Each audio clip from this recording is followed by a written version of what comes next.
We are covering encumbrances, easements, and liens for the California real estate exam. The exam tests your understanding of encumbrances as a broad concept, which is any right or interest in a property held by someone other than the owner that limits the property or its title. Think of it as an umbrella term.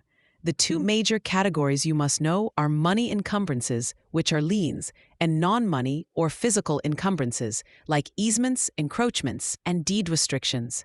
The exam will give you a scenario and expect you to correctly classify the encumbrance. For example, a neighbor's fence built 1 foot over the property line is an encroachment, a physical encumbrance. A key distinction tested is between an encumbrance and a license.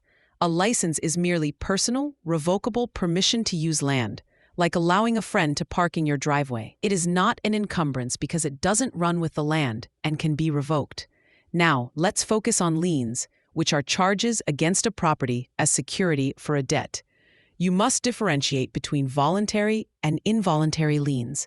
A mortgage or deed of trust is a voluntary lien.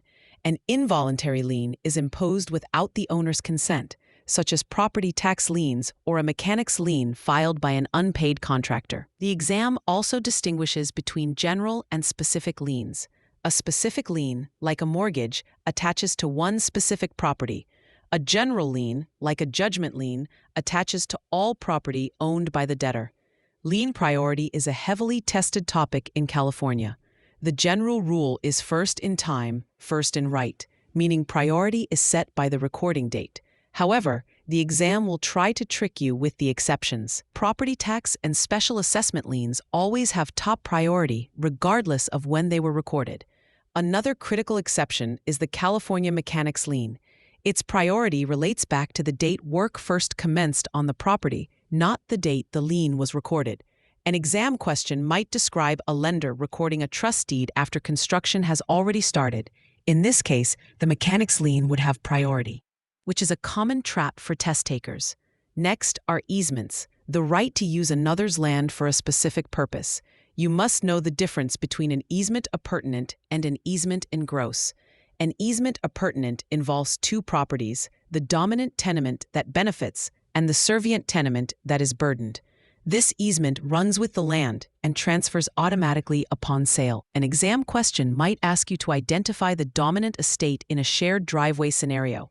An easement in gross benefits a person or entity, not a piece of land, like a utility company's right to access power lines. It has a servient tenement but no dominant tenement. A helpful way to remember lien priority is this phrase: taxes and mechanics get paid first. It reminds you that property taxes and special assessment liens are always number one, and mechanics liens have a special priority rule based on when work first began.